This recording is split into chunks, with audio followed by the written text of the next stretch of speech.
बाला साहब हॉस्पिटल का मसला जिहड़ा है वो बड़ी दफ़ा सुर्खियां च आया, लेकिन उसकी जड़ की है, उसका पिछोकड़ की किसी नहीं पता। जिहड़ी पार्टी उठती है वो उठ के कहती साडा सुपना असी बनावांगे, लेकिन अज किहदा सुपना सी वो, किन्ने उहदे वास्ते मल्लां मारियां और उहदे बाद किहदा किहदा की लोड़ रहा, मैं तुहाडे सामने लैके आवां। जथेदार संतोख सिंह जी सुपना देखिया 1978 कि बाला साहब गुरुद्वारे की हद तो रिंग रोड दे विच एक 12 एकड़ का प्लॉट पैंदा सीगा। सज्जे खब्बे होर सैकड़े एकड़ जमीन सी, लेकिन जिहड़ी गुरुद्वारे की लंबाई चौड़ाई के सामने जमीन पैंदी सी। उन्होंने गेट लाया नीले रंग का स्टील का रिंग रोड पे, और जदों स्टील का गेट लाया DDA वाले कॉरपोरेशन वाले आ गए जी कि यहाँ पे क्या मतलब है आपका गेट लगाने का, गुरुद्वारा तो आपका वो पीछे रहा। जथेदार जी ने आख्या भाई मैं कुछ नहीं करन लगा, मैं इत्थे प्याऊ लान लगा वा, मैं इत्थे लंगर प्रशादे रखदा वा। रिंग रोड है, एडियां हज़ारां गड्डियां जांदियां ने, राहगीर छावें बह के पानी पी लिया करनगे, किते ना किते उन्हां नूं लंगर प्रशादे की लोड़ होवे, चाह होवे, उहदी सेवा होएगी। मामला दब गया। जथेदार संतोख सिंह जी की 1981 असैसीनेशन होती है, गोली मारी जाती है। जथेदार साहब के भोग ते भावें संत लोंगोवाल सन और खास तौर पर संत पिंडरा वाले, मेरे परिवार नूं फोर्स किया जाता है कि परिवार चो एक सज्जन अगे आना चाहिए जथेदार जी की पोलीटिकल लेगेसी साहब वालों। परिवार नहीं तैयार सी, मेरी माता नहीं तैयार सी, लेकिन संत जरनैल सिंह खालसा पिंडाणियां नूं मना नहीं कर सके। और अखीर भोग वाले दिन संत जरनैल सिंह खालसा मैनूं जिथे सरोपा दे के सियासत च अनाउंस करते हैं, उत्थे यूथ अकाली दल की अनाउंसमेंट होती है। मैं यूथ अकाली दल का प्रधान बनदा। अकाली दल च उस तो पहले कोई यूथ अकाली दल नहीं होया करती सी। 82 दे विच ਮੈਨੂੰ ਇਹ पता लगा कि ਜਿਹੜੇ किसान उत्थे वाही करते सी, वो केस हार रहे हैं और ये जमीन जिहड़ी है वो DDA लै जाएगी। मैं उन्होंने राबता कायम किया, लोकल संगत नूं नाल लिया। मैं वो आखदे जी कि हमारे को कुछ नहीं चाहिए, हम तो केस हार रहे हैं, आपने कब्जा करना है तो आप कर लीजिए। प्लान बन गया। फ्राइडे के दिन असी रात प्लान कर लिया कि सैटरडे संडे छुट्टी है, असी इत्थे रातों रात कब्जा करांगे। जवानी सीगे, 23-24 साल उम्र सीगी, खेती सीगी, असी सोचिया असी रातों रात खेती कट देंगे। जदों असी पैरां भर बह के वो फसल कट्टन लगे तो असी तो 10 मिनटां च साडियां ते साओ साई हो गए। ये समझ आ गई कि ये हुण खेती नहीं कट्टी जा सकती, इत्थे कुछ होर चाहिए। एक पासे असी चारों पासे कंडे वाली तार या किते दीवार जिथे बन सकती सी उत्थे दरबार बाबा हरबंस सिंह के सेवादार बुलाए, नाल ही कमरे की उसारी शुरू करती जिहदे विच असीं अखंड पाठ साहब रखना सीगा।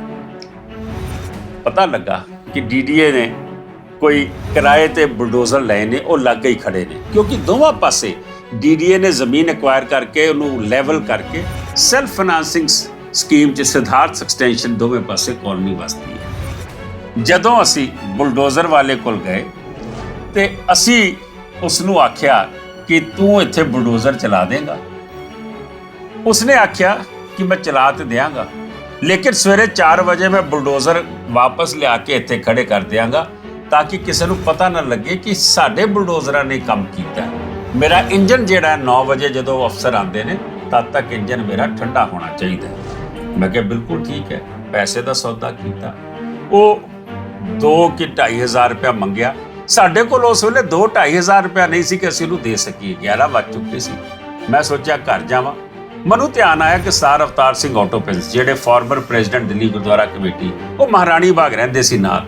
ਮੈਂ ਰਾਤੀ ਗਿਆ ਤੇ ਉਹ ਆਪਣੀ ਕੋਈ ਲਾਇਬ੍ਰੇਰੀ 'ਚ ਬੈਠ ਕੇ ਪੜ੍ਹਦੇ ਪਏ ਸੀ। ਮਨਜੀਤ ਇੰਨੀ ਰਾਤੀ ਕੀ ਹੋ ਗਿਆ? ਮੈਂ ਦੱਸਿਆ ਉਹਨਾਂ ਨੂੰ। ਮੈਂ ਕਿਹਾ ਅੰਕਲ ਇੱਦਾਂ ਮੈਨੂੰ 2-2.5 ਹਜ਼ਾਰ ਰੁਪਇਆ ਚਾਹੀਦਾ ਤੇ ਇਹ ਅਸੀਂ ਰਾਤੋਂ ਰਾਤ ਕਬਜ਼ਾ ਕਰ ਰਹੇ ਹਾਂ। ਉਹ ਮੇਰੀ ਸ਼ਕਲ ਦੇਖਣ ਲੱਗ ਪਏ। ਕਹਿੰਦੇ ਮਨਜੀਤ ਕਿੱਦਾਂ ਕਰ ਲਏਗਾ? ਉਹ ਅੱਜ ਜਥੇਦਾਰ ਸੰਤੋਖ ਸਿੰਘ ਤਾਂ ਜਿੰਦਾ ਹੈ ਨਹੀਂਗਾ, ਲੇਕਿਨ ਕਬਜ਼ਾ ਜੇ ਤੁਸੀਂ ਕਰ ਲਿਆ ਸਵੇਰੇ ਪੁਲਿਸ ਚੁੱਕ ਦੇਗੀ। मैं क्या अंकल सवेर की सवेर देखांगे, अज तो सानू जो कर रहे करन दी। बड़े वधिया इंसान सन। अंदर जाते ने 2-2.5 हज़ार नहीं 5 हज़ार रुपया लै गए। मैनू आखदे पता नहीं तैनूं किते फिर राती लोड़ पै गई तो फिर सानू आके जगाएगा। असी राती बुलडोजर आप चलाया और ड्राइवरां नूं नींद आई सी। सारी जमीन पद्धरे की और वापस 4 बजे बुलडोजर खड़े हो गए, लेकिन असी रातों रात सारी फसल वाह के पासे सुट। 4 दीवारी या तार लग के कब्जा भी असी अपना कंट्रोल च कर लिया सीगा।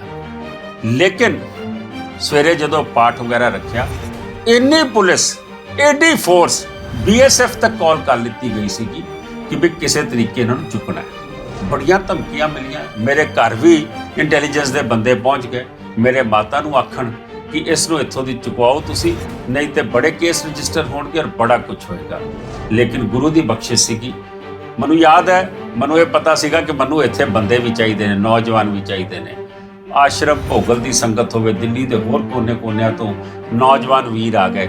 नवा वीडियो टीवी आया सीगा, मैं वीडियो टीवी लिया के धार्मिक पिक्चरां उत्थे दिखांदा सीगा। वड्डा टीवी सी उस वेले मेरे कोल, और असी 10 रातां कट्टियां।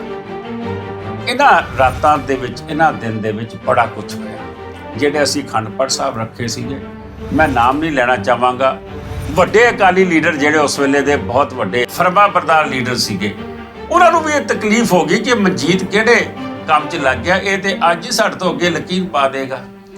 लेकिन गुरु की बख्शिश, ना पुलिस तो डरे, लाठियां खाधियां, लेकिन उस जगह चो हिले नहीं। असी पूरा मुकाबला किया पुलिस का। अखीर एक वड्डा लीडर जदों शामी अखंड पाठ साहब का भोग पिया, वो भोग पवा के महाराज की सवारी चुक के मेन गुरुद्वारा साहब लै गए कि साडा फैसला हो गया। ज्ञानी जैल सिंह होम मिनिस्टर सी, इलाहाबादी DDA का वाइस चेयरमैन सीगा कि अद्धी जमीन 6 एकड़ गुरुद्वारा साहब लै लवे, 6 एकड़ DDA नूं वापस दी जाए। मैं उस ते लड़ पिया। मैं वापस महाराज के स्वरूप अरदास करके चुके वापस प्रकाश किया, और वो लीडर साहबान नूं आख्या कि तुसीं मेहरबानी करके इत्थे चलो, असी 1 इंच जमीन इत्थों नहीं छड्डनी। मैनूं याद है, एक दिन मैनूं सत टिकाणा साहब वाले महापुरुष अमृतपाल जी ने बुलाया सी, मैं संगत च बैठा सी।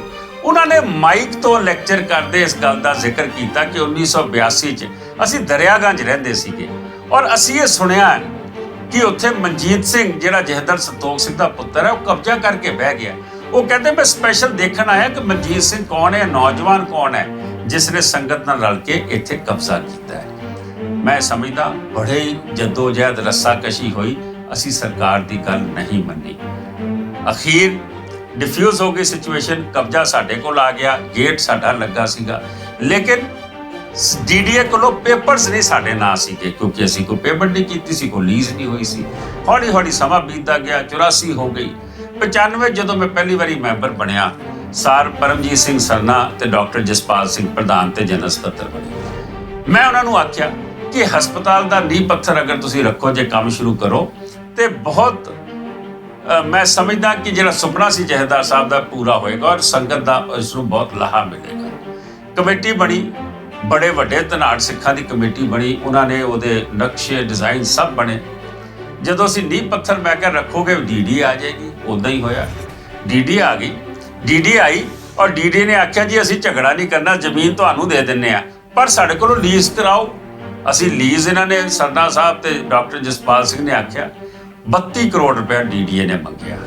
जद तक ये सारा कुछ होया, एक कमेटी बदल गई, फिर होर कमेटी आई, खत्तो किताबत चलती रही। फिर एक समा आया जदों जहदार अवतार सिंह हित प्रधान बने और सार कुलमोहन सिंह जनरल सैकटरी बने।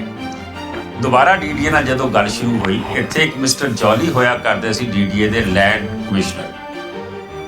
मैं हिस साहब नूं ते कुलमोहन सिंह होरां नूं आख्या कि इन्हां नूं इह किहा जावे कि 32 करोड़ ते अज दा भाव मंग रहे ना साडे कोलों 2001 दा या 2000 दा, इन्हां नूं कहो कब्जा साडा 78 दा है। जथेदार साहब ने गेट 78 च लाया सी, उदों जो DDA का रेट है वो साडे तो लै लिया जाए। तुसीं यकीन मन्नियो 32 करोड़ की बजाय 31,96,000 रेट निकलिया 1978 का, और 31,96,000 की पेमेंट गुरुद्वारा कमेटी ने की जो हिस साहब ते कुलमोहन सिंह प्रधान ते जनरल सैकटरी सी। ये जमीन साडे कोल आ गई। मैं समझदा वां कि ये पिछे एडी कि तशद्दद करनी पई, और मैं अपने आप को अज सोचदा मैं 23-24 साल का उस वेले किद्दां एडा वड्डा स्टैप लै लिया। पंथ मेरे नाल नहीं, कमेटी मेरे नाल नहीं, वड्डी लीडरशिप मेरे नाल नहीं, लेकिन एको गल मेरे नाल सी, गुरु का आशीर्वाद, संगत का साथ और मेरा निश्चय सीगा। मैं समझदा वां कि पुलिस की लाठियां च, पुलिस की गैस दे विच 1 इंच जमीन नहीं छड्डी। अज कई हज़ार करोड़ की जमीन गुरु के हवाले है। अज इत्थे हस्पताल दे बड़े लोकी चैलेंज करते हैं, बड़े लोकी आखते हैं कि असीं बनावांगे। हाँ, ये जरूर बनेगा, क्योंकि ये गुरु साहब के नाम से है, इन्हां मनजीत सिंह के नाम से है, ना सरना साहब के नाम से है, ਨਾ ਸੁਖਬੀਰ ਬਾਦਲ ਤੇ ਸਰਸਾ ਸਾਹਿਬ ਦੇ ਨਾਂ ਤੇ ਹੈ, ਗੁਰੂ ਆਪ ਬਣਾਏਗਾ। ਆਉਣ ਵਾਲੇ ਸਮੇਂ 'ਚ ਇਨਸ਼ੋਰ ਕਰਾਂਗੇ ਕਿ ਇਹ ਹਸਪੀਟਲ ਜਿਹੜਾ ਸੁਪਨਾ ਜਹੇਦਾਰ ਸੰਤੋਖ ਸਿੰਘ ਨੇ ਦੇਖਿਆ ਸੀ, ਖਾਲੀ ਇਹ ਹਸਪੀਟਲ ਨਹੀਂ ਬਣੇਗਾ, ਇੱਥੇ ਮੈਡੀਕਲ ਕਾਲਜ ਵੀ ਹੋਏਗਾ, ਇੱਥੇ ਨਰਸਿੰਗ ਕਾਲਜ ਵੀ ਹੋਏਗਾ ਔਰ ਇਹ ਕੌਮ ਦੇ ਹਵਾਲੇ ਹੋਏਗਾ, ਗਰੀਬ ਗੁਰਬੇ ਦੀ ਸੇਵਾ ਕਰਨ ਵਾਸਤੇ ਬਣੇਗਾ। ਵਾਹਿਗੁਰੂ ਜੀ ਕਾ ਖਾਲਸਾ, ਵਾਹਿਗੁਰੂ ਜੀ ਕੀ ਫਤਿਹ।